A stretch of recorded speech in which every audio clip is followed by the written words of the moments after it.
Bonjour les parents qui cheminent. Aujourd'hui, j'ai l'intention de vous parler du fait que les disputes sont des opportunités d'apprentissage et vous aider à changer de regard sur les disputes. Ce podcast fait suite à mon podcast précédent intitulé Disputes entre frères et sœurs, comment réagir? Ces deux podcasts sont en fait la version audio d'un article que vous retrouverez sur mon site les6doigtsdelamain.com. Alors, changer de regard sur les disputes, considérez que ce sont des opportunités d'apprentissage. Vous allez voir, c'est possible. Rassurez-vous, ça ne veut pas dire qu'il faut garder les disputes dans la fratrie. Ça va juste bouleverser un peu votre manière de les gérer. Le manque de respect entre frères et sœurs. Dans le fond, vous savez très bien qu'une vie sans conflit, ce n'est pas possible. Le conflit fait partie des relations sociales. On aura toujours des occasions d'être en désaccord ou en décalage avec l'autre. Des moments où les besoins de l'autre ne correspondent pas aux nôtres. C'est également vrai entre parents et enfants d'ailleurs, et on sait bien nous-mêmes comme c'est parfois difficile à gérer. Face à ces situations, ce qui nous pose problème en réalité, ce n'est pas le désaccord, mais bien la manière d'y faire face. Ce que l'on voudrait, en tout cas je me raconte que vous vous dites ça vous aussi, c'est un monde dans lequel on peut gérer le conflit sans manquer de respect à l'autre. Voilà bien pourquoi la manière d'aborder les disputes dans la fratrie sont liées à notre style éducatif. Vous êtes ici sur le chemin de la parentalité positive et cette notion de respect de l'autre est précieuse pour vous comme pour moi. Le modèle de la gestion des disputes. Le problème, c'est que ce n'est malheureusement pas le modèle que l'on reçoit en général dans notre société.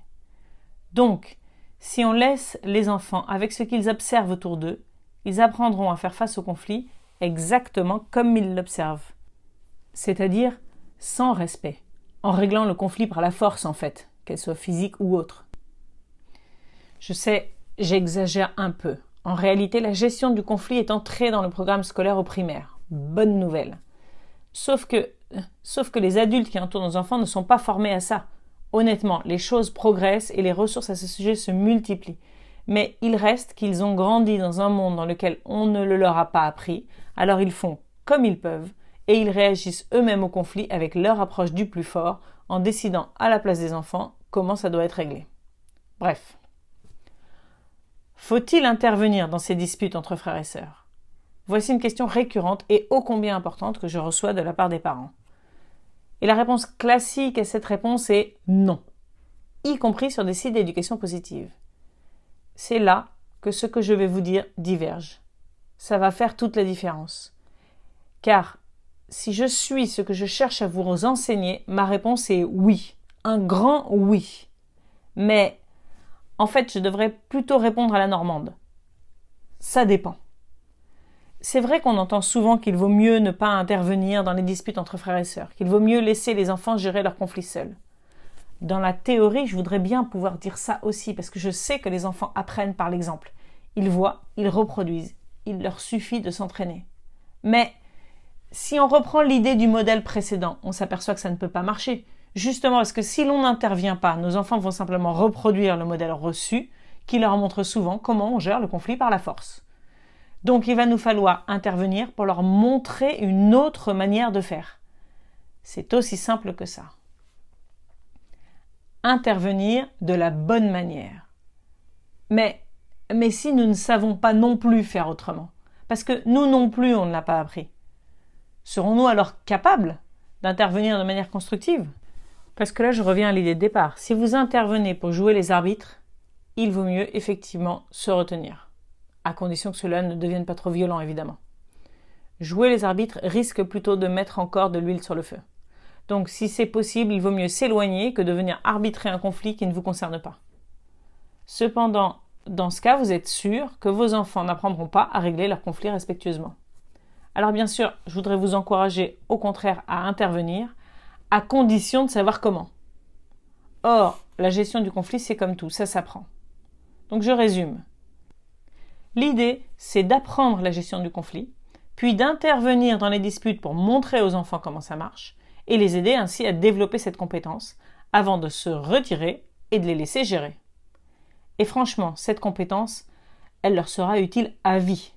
Et à vous aussi, au passage. Un apprentissage pour la vie. Pensez à toutes ces compétences que l'on voudrait que nos enfants acquièrent. Il n'y a pas si longtemps, je vous parlais de l'outil des 2 listes pour penser à notre parentalité à long terme.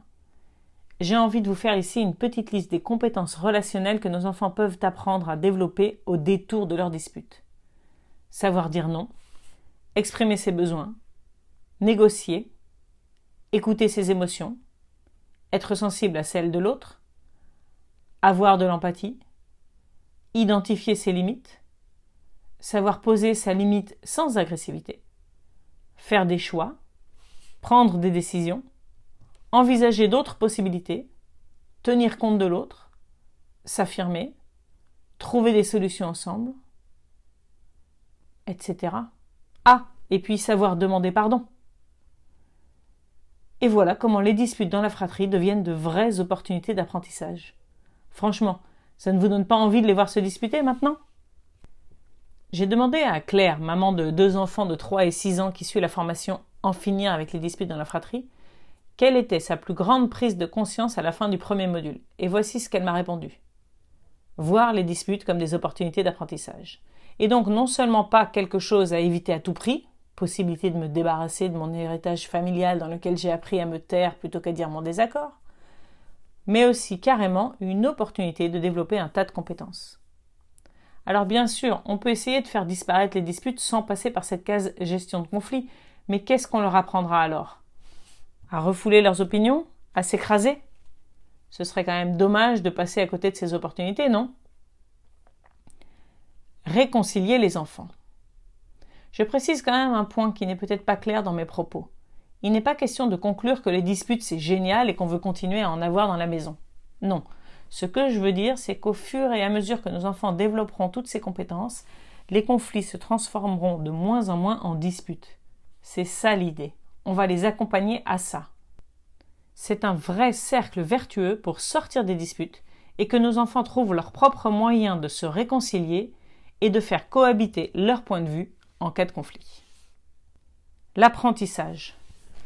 Vous l'avez compris maintenant, notre rôle de parents, c'est de saisir l'opportunité des disputes pour enseigner toutes ces compétences à nos enfants. Du moins, quand on en a l'énergie, parce qu'on fait aussi ce qu'on peut. Donc oui, on va intervenir. Intervenir pour les encourager à s'écouter soi, puis l'un l'autre, pour leur montrer comment exprimer ce qu'ils ressentent, pour les aider à choisir comment ils vont réagir à la provocation éventuelle de l'autre, pour qu'ils sachent comment poser leurs limites, pour qu'ils trouvent des solutions, ensemble, car ils en sont capables.